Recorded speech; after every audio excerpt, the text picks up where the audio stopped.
manakala kita merasa tidak puas dengan ketetapan Allah, akhirnya kita mengeluh. Kalau sudah mengeluh, merasa diri kita kurang, dan kurang. Menjadi manusia yang tamak. Orang yang tamak itu adalah orang yang paling miskin di muka bumi, ibadah Allah.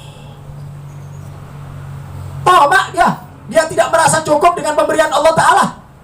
Bukan berarti kita tidak boleh menjadi orang kaya. Ya, silakan menjadi orang sukses, mangga.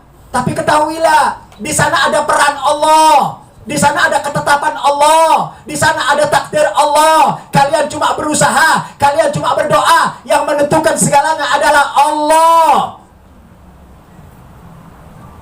Ini tauhid, ibadah Allah.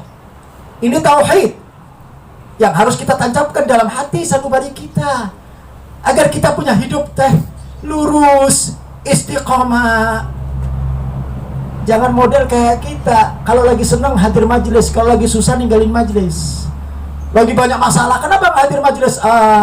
Hari ini saya mumet, habis banyak pikiran. Justru banyak pikiran, justru banyak masalah, duduk di majelisnya Nabi Muhammad. Ini cara berpikir yang salah. Makin susah, makin sedih, makin jauh dengan Nabi Muhammad. Makin susah, makin sedih, maka jauh dari ajaran Nabi. Jangan. Justru kalau kita banyak masalah, justru kalau kita banyak problem, justru kalau kita banyak kesulitan, makin dekat kepada Allah, makin sujud kepada Allah, gedor pintunya Allah, munajat kepada Allah, doa kepada Allah, minta kepada Allah. Bukan malah engkau tinggalkan Allah Ta'ala. Makin banyak dosa, makin banyak problem, makin banyak kesulitan, makin ditinggalkan Allah Ta'ala.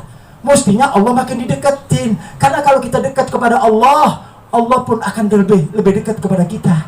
Kalau kita perhatian dengan apa yang dikatakan oleh Allah, maka Allah pun akan perhatian dengan kita. Siapa orang yang punya ihtimam, perhatian dengan perintah Allah, perhatian dengan apa yang dimaukan oleh Allah, maka Allah pun akan punya perhatian khusus kepada kita, ibadah Allah. Kalau kita perhatian dengan sholat, berarti kita perhatian sama Allah. Kalau kita sudah perhatian sama Allah, maka Allah pun akan perhatikan kita, ibadah Allah.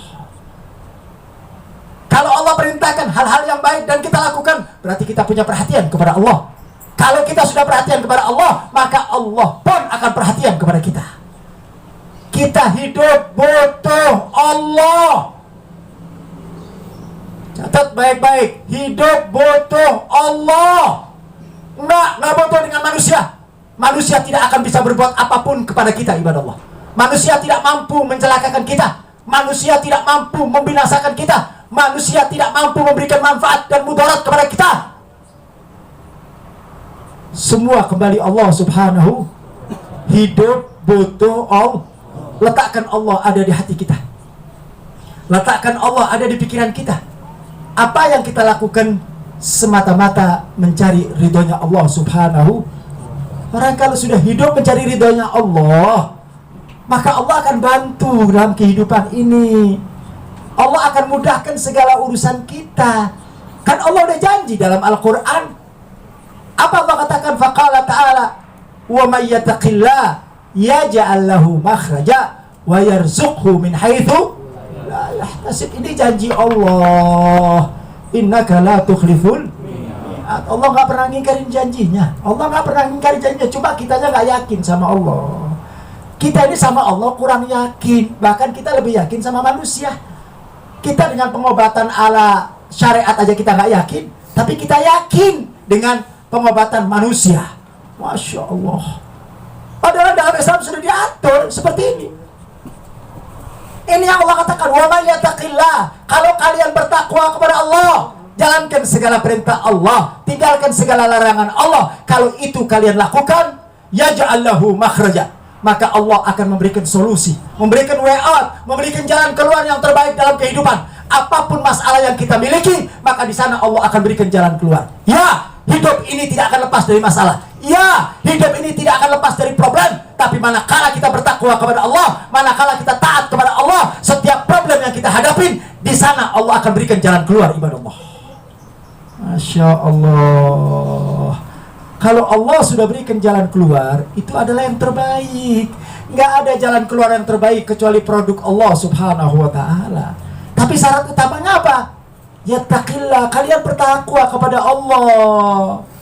Kita harus tunduk dan taat dengan aturan Allah, harus patuh dengan aturan Allah. Kalau itu sudah kalian lakukan, Allah jamin, Allah akan berikan kepada kita jalan keluar yang terbaik. Wa yarzuqhu min haitsu la yahtasib. Jangan bicara tentang rezeki, ibadallah. Zat yang maha kaya adalah Allah. Zat yang maha kaya adalah Allah. Ar-Razzaq huwa Allah.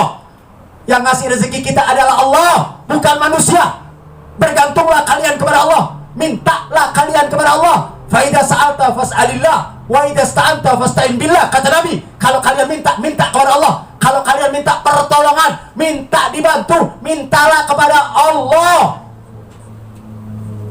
Nabi ngajarin kita seperti itu, supaya hati kita ini punya keterikatan dengan Allah, ada ta'alluq, ketergantungan kita dengan Allah, kecintaan kita dengan Allah. Kalau itu kita lakukan, mintalah segalanya kepada Allah. Jangan pernah minta kepada manusia, karena hati-hati manusia ini ada dalam genggaman Allah. Hati kita ini ada dalam genggaman Allah. Ya mughallibal qulub, tsabbit qalbi ala dinik. Zat yang membolak-balikkan hati adalah Allah. Masya Allah. Yang bolak-balikkan hati adalah Allah. Jadi manakala kita minta kepada Allah, Allah yang bolakkan kita, Allah yang balikkan kita punya hati. Yang dahulu kita nggak mau, jadi mau. Yang benci jadi senang. Siapa yang menggerakkan? Allah.